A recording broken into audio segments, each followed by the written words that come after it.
Baik, Assalamualaikum warahmatullahi wabarakatuh. Para mahasiswa Teknik Mesin Universitas Sains Al-Quran Wonosobo.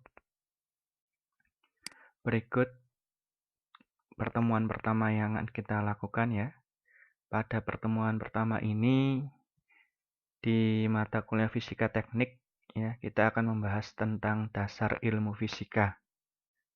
Ya, tapi sebelum kita masuk ke pembahasan materi, alangkah baiknya karena ini pertemuan pertama, kita berkenalan dulu, walaupun sekarang masih pandemi, harapannya tetap masih ada silaturahmi, ya kelak nanti apabila pandemi sudah berakhir, itu ya. Baik, kita perkenalan dulu ya. Jadi nama saya Leo Van Gunawan, ini foto saya. Ini saya lahir di Pekalongan tanggal 30 Juli tahun 1992.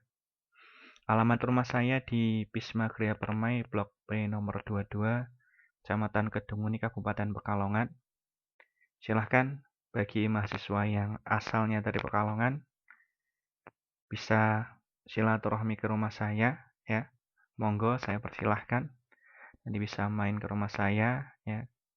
Bisa terkait dengan kuliah ataupun dengan yang lainnya. Monggo ya. Kemudian ini nomor WA saya ya bagi mahasiswa yang ingin menghubungi saya lewat HP atau WA, silakan ini nomornya dicatat ya. Untuk pendidikan, saya S1-nya di Pendidikan Teknik Mesin UNES ya. Kemudian saya melanjutkan S2 Teknik Mesin di Universitas Muhammadiyah Surakarta, Solo. Kemudian pekerjaan saat ini yaitu sebagai dosen S1 Teknik Mesin Unsik Wonosobo, ya. Mulai tahun 2019 kemarin saya bergabung di Unsik ya. Tapi sebelumnya saya sebelum bergabung di Unsik mengajar di SMK Negeri 1 Kedunguni di jurusan Teknik Pengelasan. Nah, kemudian pekerjaan selain dosen, saya juga menjadi asesor kompetensi teknik pengelasan di LSP Profesi Las Kambuh Welding Indonesia Cikarang. Jadi, ketika ada karyawan di industri Jakarta yang ingin pengujian tentang las, maka di sini saya menjadi asesor. Asesor itu adalah tim penilai, ya, tim penilai keterampilan karyawan, ya, maupun mahasiswa, ya, yang ingin mengajukan uji kompetensi di bidang teknik pengelasan, ya. Itu. Jadi nanti apabila mahasiswa Teknik Mesin Unsik Wonosobo ingin, ya, melakukan uji kompetensi teknik pengelasan, bisa menghubungi saya. Dan nanti apabila lulus akan mendapatkan sertifikasi dari BNSP atau Badan Nasional Sertifikasi Profesi ya, dari LSP Profesi Las seperti itu. Nah, selain pekerjaan saya juga berwirausaha nggih. Saya punya usaha penerbitan percetakan buku CV Wijaya Prasindo ya di Pekalongan. Kemudian juga saya mempunyai lembaga pendidikan ya dan keterampilan yang melatih guru, masyarakat, UMKM maupun Karang Taruna ya terkait dengan keterampilan ya baik itu yang IT maupun keterampilan yang menggunakan motorik ya seperti las ya kemudian untuk IT-nya itu ada seperti pelatihan untuk Microsoft Office 365 untuk guru dan lain sebagainya ya. Itu ya mungkin perkenalan dari saya. Semoga bisa menambah tali silaturahmi kita ya. Itu. Silahkan nanti yang mau main ke rumah saya persilahkan ya. Nanti tapi dengan catatan setelah COVID-19 ya. Itu. Nah, kemudian untuk perkuliahan pertama ini ya kita harus melakukan kontrak perkuliahan dulu ya. Nah, jadi mahasiswa itu dalam mengikuti perkuliahan fisika teknik minimal kehadiran adalah 75% dari total keseluruhan pertemuan. Jadi misal total keseluruhan pertemuannya adalah 12 ya. Itu 12 kali pertemuan ya, di luar UTS dan UAS, itu maka berarti mahasiswa boleh izin ya sebanyak 3 kali ya. Jadi wajib hadir sebanyak 9 kali.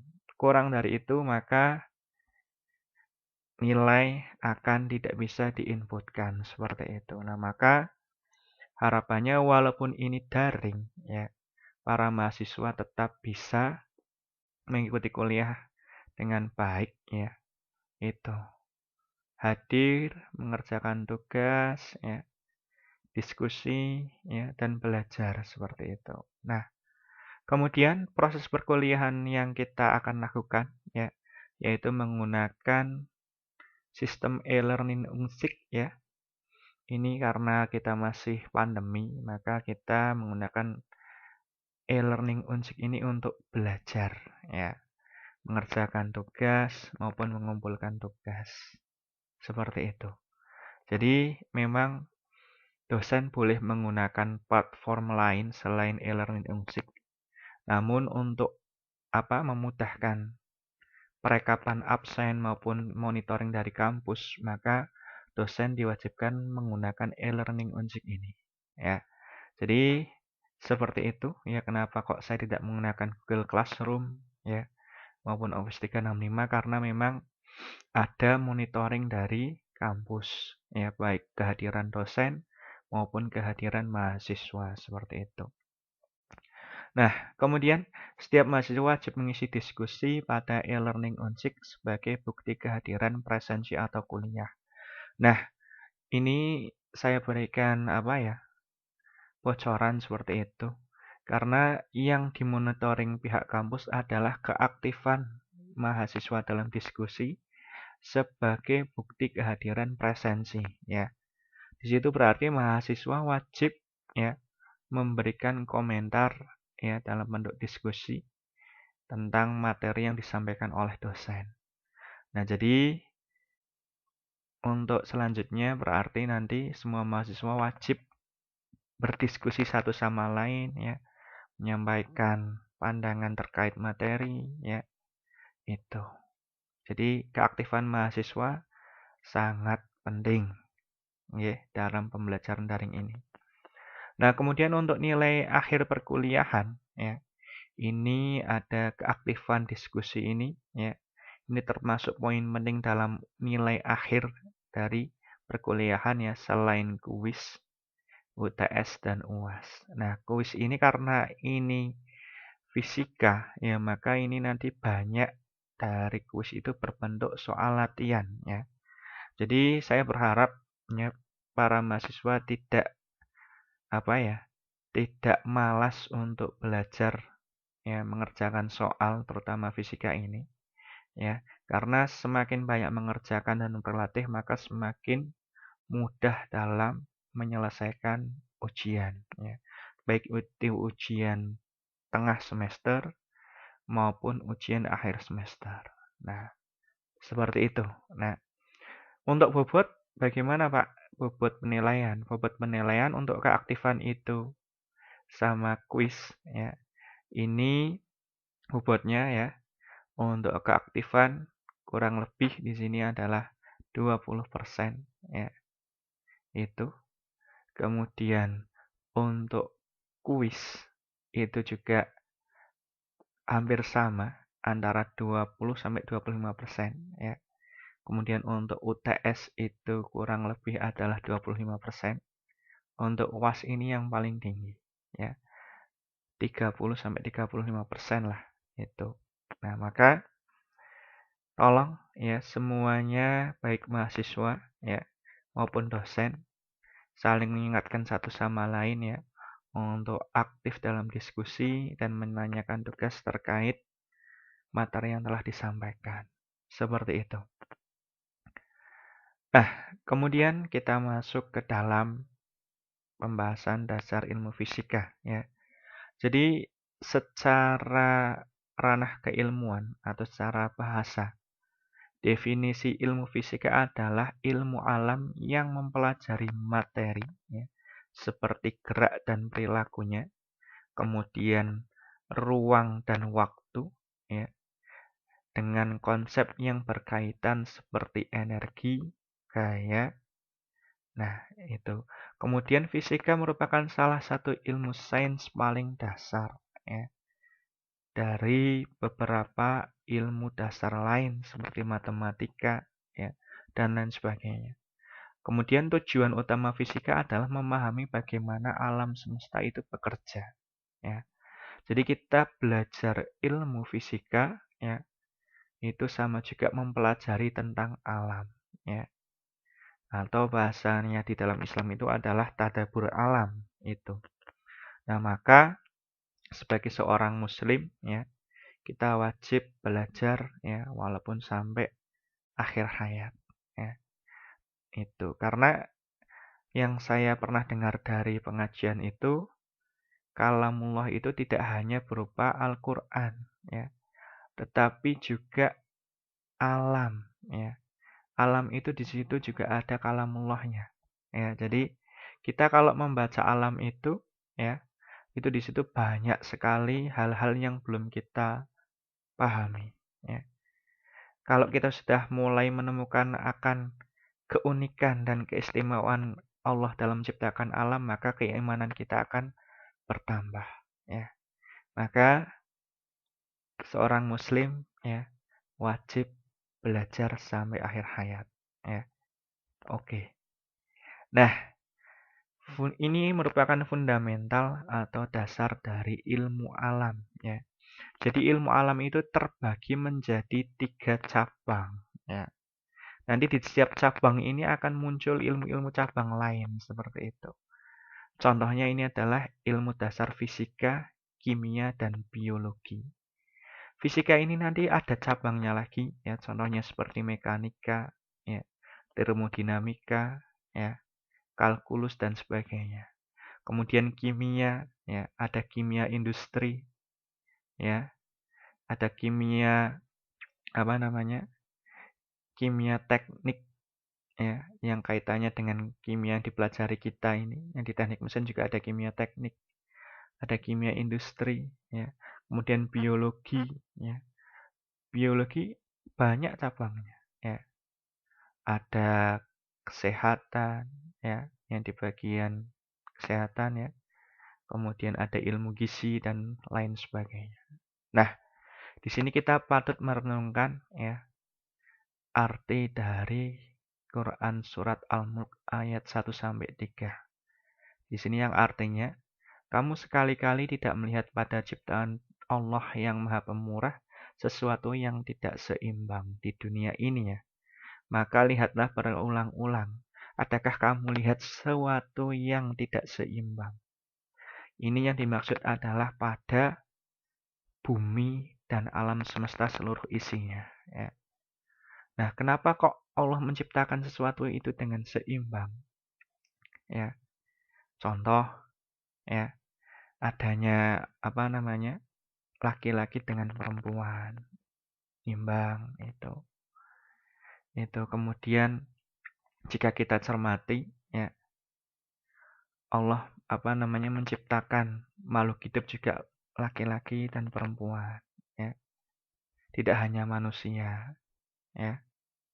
Kemudian kenapa ketika air di bumi itu dapat mengalir, ketika dibawa keluar angkasa itu melayang. Nah, itu apabila kita menengok lagi ke dalam tubuh kita masing-masing, ya, itu pasti kita akan apa namanya teringat akan bahwasanya kita itu ada yang menciptakan, ya. Itu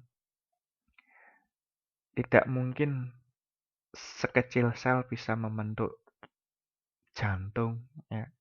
Kemudian hati dengan segala macam fungsinya dari empedu, ya, pankreas dan lain sebagainya. Otak dengan segala macam sarafnya, ya, itu. Nah, itu berbagai macam, ya, hal yang tidak kita pelajari, ya. Kita hanya bicara tentang mesin, ya. Maka Allah di situ juga pernah mengatakan bahwasanya ilmu yang diberikan Allah kepada manusia itu bagaikan air pada bagaikan setetes air pada lautan. Ya, jadi sehebat apapun kita ya dalam mempelajari ilmu, maka lebih luas ilmu Allah ya. Itu. Buktinya apa? Ilmu fisika ini dari pertama kali diciptakan atau ditemukan sampai sekarang ya, terdapat produk-produk fisika lain seperti televisi, komputer, mesin. Itu kan butuh beratus-ratus tahun. Tidak bisa satu orang dalam satu usianya dari awal lahir sampai meninggal itu tidak bisa menciptakan sebuah teknologi ya tanpa bantuan dari generasi-generasi selanjutnya. Maka peradaban itu ya tidak lepas dari peran ilmu pengetahuan dan orang-orang yang ada di dalamnya ya. Itu. Nah, maka peradaban ini sangat dipengaruhi oleh ilmu pengetahuan. Bisa saja kita saat ini menggunakan laptop yang seperti ini ya, yang bahasanya masih pakai keyboard dan lain sebagainya. Mungkin anak-anak kita ke depan ya, tampilan layarnya sudah keluar di udara pakai hologram dan lain sebagainya. Itu ya. Tidak usah mengetikkan seperti kita mengetik keyboard, tapi dengan menyuarakan perintah kepada komputer itu sudah mengetik sendiri juga bisa ya. Itu. Nah, maka sebagai kaum cendekiawan ya kita tidak boleh sombong seperti itu dengan ilmu yang kita miliki. Karena seberapapun besar ilmu ya itu tidak bisa bermanfaat apabila kita tidak bisa bekerja sama dengan orang lain ya. Adanya laptop, adanya mesin itu merupakan gotong royong dari banyak orang ilmuwan di dalamnya seperti itu dalam menciptakan suatu teknologi. Nah, kemudian peran ilmu fisika ya. Fisika banyak menyumbangkan teknologi dan teori-teori dalam peradaban manusia ya. Seperti mekanika yang di dalam mesin ya, ada mekanika teknik, mekanika fluida ya, dan lain sebagainya. Kemudian ada elektromagnet ya. Nanti juga kita akan belajar tentang listrik dan magnet ya. Kemudian ada termodinamika, industri dan lain sebagainya.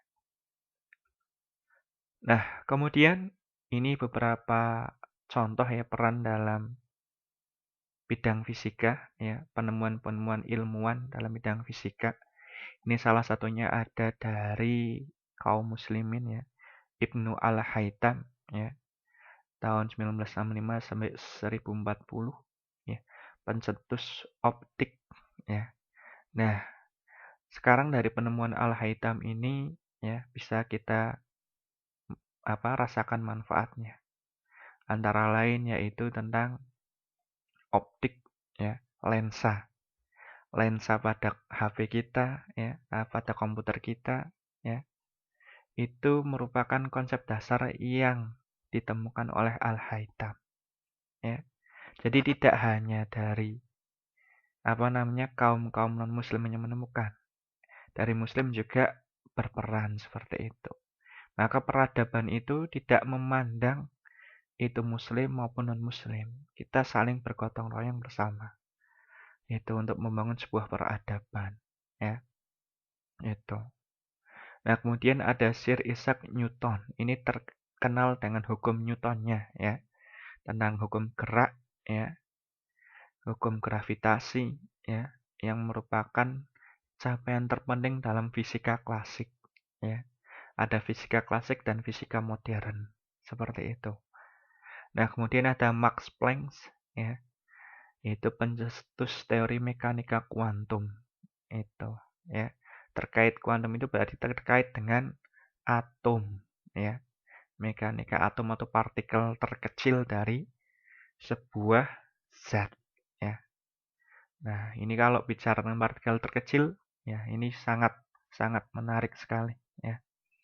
Namun untuk fisika ini tidak akan dibahas tentang mekanika kuantum. kita akan berbicara tentang fisika teknik. Ya, itu yang kaitannya dengan teknik mesin. Kemudian aplikasi ilmu fisika dalam bidang teknik mesin, ya. Itu ada perancangan mekanik dan konstruksi. Ya, contohnya berarti di situ ya membuat menara tower sinyal telepon ya, ada yang merah putih yang tingginya sampai 50 meter itu dalam perancangannya juga menggunakan ilmu fisika ya. Itu ya ada perhitungan tentang kremona ya, ada ilmu tentang kremona untuk menghitung tegangan pada batang untuk mencapai kesetimbangan sampai menara itu tinggi. Itu juga ada, itu cabang dari ilmu fisika yaitu tentang mekanika teknik yang nanti di situ akan dijelaskan tentang konsep atau hukum ya tentang kremona. Kemudian ada proses manufaktur dan sistem produksi ya. Di sini contohnya yaitu manufaktur dan sistem produksi itu dalam pembuatan mesin-mesin ya, baik itu mesin produksi seperti mesin perkakas, CNC ya, kemudian ada mesin-mesin auto, diesel itu juga menggunakan ilmu fisika ya. Di dalam mesin kan itu ada putaran ya, kaitannya dengan putaran itu di sini nanti akan dibahas tentang gaya lembam, kemudian momen ya dan lain sebagainya. Kemudian ini ada konversi energi ya, kaitannya dengan perubahan energi ya. Dan contohnya dari energi bahan bakar bensin dirubah menjadi energi gerak pada motor. Kemudian ini ada ilmu bahan atau metalurgi juga berperan penting dalam pembentukannya ya. Contohnya yaitu pembentukan blok silinder ya. Perpaduan baja dengan bahan paduan lainnya. Itu juga termasuk dalam ilmu fisika. Begitu ya. Baik, mungkin sedikit ya yang bisa saya sampaikan pada pertemuan pertama ini ya. Semoga apa yang kita pelajari hari ini bermanfaat. Sekian, terima kasih. Wassalamualaikum warahmatullahi wabarakatuh.